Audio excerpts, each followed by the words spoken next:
Salut tout le monde et bienvenue sur Jojo Space. Aujourd'hui les amis, on se retrouve pour une vidéo tuto entre guillemets. Alors attendez, je vais faire le con bien sûr. Je viens de fermer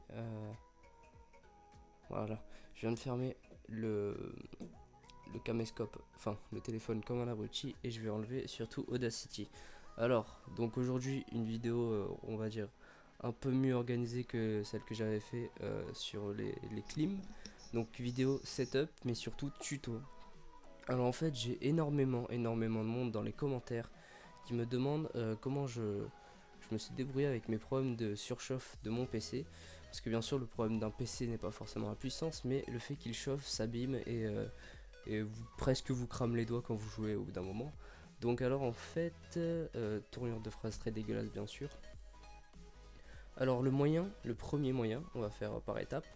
Le moyen le plus connu pour s'occuper du refroidissement de son PC, je vais mettre un peu de lumière. Alors c'est la tablette de refroidissement. Donc j'en ai une juste dessous, je vais vous la montrer. On va soulever ceci, voilà. Donc vous la voyez, une seed force, 3 ventilos, histoire que s'il y a plusieurs grilles d'aération sous mon ordi, soit prise tout simplement. Donc moi, mon seed force, je vous mettrai un lien sur Amazon. Il est pas très cher, 18 € je crois, et ça a été noté comme un des meilleurs en termes de rapport qualité-prix. Ouais, donc c'était une connerie comme 18 €. Vous voyez qu'il est assez stylé, fait très bien le taf, pas besoin de plus, surtout que les autres, il y a d'autres trucs qui vont arriver après. Alors, donc la tablette de refroidissement, tout le monde connaît ça, histoire de poser son ordi sur les genoux. J'espère que je vais pas vous donner envie de vomir et de pas se cramer et apporter les quelques degrés de répit à son PC. Ouais, c'est le bordel à gauche, hein, on s'en fout. Alors la deuxième chose qu'on va prendre en compte sur un PC, ça va être la pâte thermique. Donc la pâte thermique, c'est ce qu'il y a sur le processeur, enfin le carte mère et tout le bordel, qui permet d'isoler et de conduire la chaleur en fait. Donc ce qui va se passer, c'est que si vous savez un minimum démonter des appareils électroniques ou électriques tout simple, voilà quoi. Je l'avais déjà fait sur une Play 3, sauf que là c'est un PC, c'est autre chose. Je l'ai fait sur mon PC en suivant des tutos, donc j'étais tombé sur des Russes ou des Anglais, des Américains, parce que le problème c'est que c'est bien ce modèle là, et forcément tout le monde n'a pas ce modèle là, et tout le monde n'a pas fait un tuto comment changer la pâte thermique de ce modèle là en particulier, donc j'ai un peu galéré. Le problème c'est que je pense que j'ai pris une pâte thermique de mauvaise qualité, donc écoutez, pour une fois mettez-y un peu le prix, je pense que ça vaut le coup. Et aussi le fait de dépoussiérer, donc j'en ai profité pour enlever des poussières qu'il y avait à l'intérieur, parce que ce sont aussi des facteurs importants lors du processus de refroidissement, hein. La qualité de la pâte thermique, si ça fait un moment qu'elle n'a pas été changée, une petite révision ça fait pas de mal, surtout pour enlever les petits moutons de poussière qu'il y aura à l'intérieur. Et donc il y avait un autre point dont je voulais parler, point que vous avez sûrement vu si vous êtes sur la chaîne depuis un moment, c'est les clips. Donc là vous voyez la version Deluxe qui coûte le même prix que la version classique, donc en cuivre, putain d'accord le mec, donc en cuivre avec des LED machin. Donc vous le connaissez, il y a un tuto, il y a un unboxing dessus où je montre comment on l'utilise et comment il fonctionne, etc. Donc de tout ce que je vais vous parler j'allais dire ce soir, bon allez ce soir on s'en fout, de tout ce que j'ai sous la main pour refroidir mon ordinateur, c'est la chose qui marche le mieux. Donc vous en sortez pour moins d'une trentaine d'euros. Je sais pas si les prix sont toujours les mêmes qu'il y a quelques semaines, et c'est le meilleur truc qu'on ait trouvé pour Barbero et moi pour refroidir. C'est-à-dire qu'en fait, à partir du moment où on a branché cet appareil, on n'avait presque plus aucun problème de surchauffe sur notre ordinateur. En fait, le principe, c'est que ça aspire la chaleur. Donc c'est branché sur le côté, sur la grille de ventilation que vous avez là. Et donc en fait, cette saloperie, ça enlève la chaleur de l'intérieur de l'ordinateur. Et ça a été radical. Le seul point, enfin, entre guillemets, le mauvais point que je lui donnerais, c'est qu'il fait du bruit au bout d'un moment. Je vais essayer de vous montrer, je vais le brancher vite fait. Donc cette version que j'ai est plus puissante que la version de base. Quand on le pousse à fond, on va dire qu'il fait un petit bruit quand même. Donc là vous voyez qu'il est à 3400 à peu près, 450.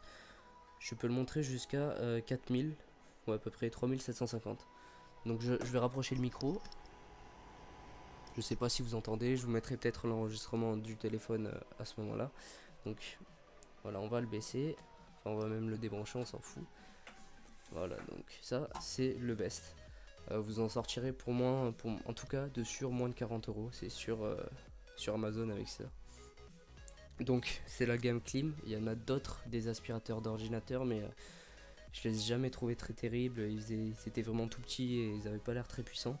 Donc vous avez la version Deluxe, la version et la version basique, toute simple, qui ont le même prix. Donc privilégiez cette version si elle est encore disponible, c'est une série limitée. Voilà, donc je pense qu'il en reste. Si vous l'avez pas encore, allez-y les yeux fermés, franchement ça marche vraiment. Et puis à l'enregistrement, je fais toutes mes vidéos avec et on l'entend pas. Il n'y a pas de problème au niveau du son.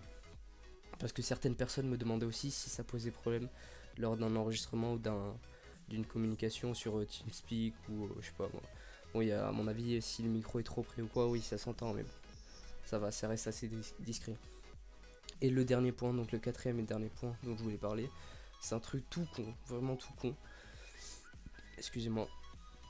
Mais c'est la température ambiante. Alors en fait, moi, j'ai entendu parler, j'ai parlé du moins avec des gens qui étaient assez calés en PC et qui m'ont toujours dit le pire ennemi d'un PC que soit, enfin d'un ordinateur que soit portable, tour, etc.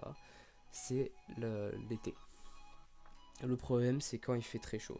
Le fait qu'il fasse chaud, votre ordinateur il est chaud déjà de base. Enfin il est pas chaud mais il est pas non plus frais, il est pas prêt voilà, à supporter une chaleur qui va se rajouter. Surtout qu'on a eu un été assez chaud on va dire.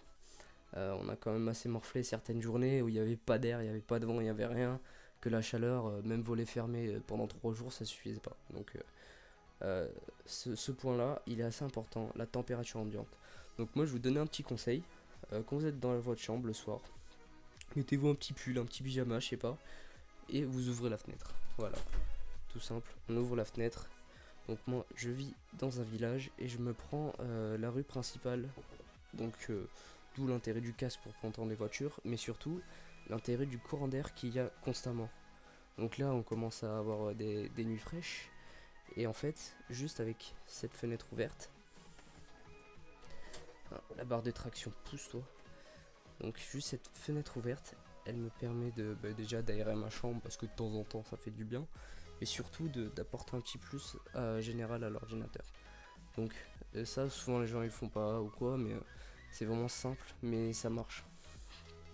Moi personnellement il manquait un petit truc, je savais qu'en été même avec le refroidisseur branché il faisait un petit peu chaud quoi, l'ordinateur était tiède en général. Donc là le fait de le laisser un peu à l'air frais, de le refroidir constamment d'une source extérieure, c'est quand même assez utile, assez pratique. L'inconvénient ça va être le bruit de la rue si vous habitez proche dans la ville ou à proximité d'une route, et le fait qu'il va faire un peu plus froid dans votre chambre. Donc vous le laissez ouvert le temps que vous jouez, même vous le laissez, vous n'êtes pas obligé de le laisser tout le temps, mais voilà, ça donnera un petit plus. Donc je voulais juste faire cette vidéo pour aider quelques personnes, pour leur dire comment moi je fais pour refroidir mon PC. Donc j'ai 4 choses, je les ai toutes faites et je continue à le faire. Enfin le seul truc ça va être, je vais pas m'amuser à ouvrir mon PC tous les mois pour enlever toute la poussière et rechanger à chaque fois la pâte thermique. À mon avis vous le faites une fois tous les 2 ans et je vous conseille sérieusement de demander à un informaticien. Vous en sortez pour 30 euros généralement. Donc donc j'espère que cette vidéo vous aura quand même aidé. Moi j'utilise principalement la combo tablette de refroidissement plus ceci. En fait, zéro problème de surchauffe. Voilà. Donc j'ai un peu parlé pendant 10 minutes, j'espère que ça vous aura pas trop saoulé. Voilà, la chose principale dont vous devez vous souvenir, c'est, moi je dirais ceci en priorité, et la température de votre chambre. Parce que la tablette c'est du confort, le fait de surélever votre ordi, et si vous n'avez pas envie forcément de brancher ça et que la température de votre chambre suffit, voilà, il n'y a pas de problème. Enfin, peut-être je mise beaucoup sur le fait du courant d'air, entre guillemets, mais le fait que mon ordinateur soit frais quand je le lance, ça passe bien. Après je vous dis pas non plus de le mettre dans le congèle, vous allez vraiment abîmer les composants. Donc à la limite la nuit vous mettez un petit t-shirt ou une connerie dessus, histoire qu'il est pas trop froid le choupinet. Bon bref, on va arrêter de dire des conneries. Sur ce les amis, je vous dis à la prochaine pour de nouvelles vidéos sur Jojo Space. N'oubliez pas le petit like et abonnez-vous, ça nous aidera pour la suite. Allez, bis.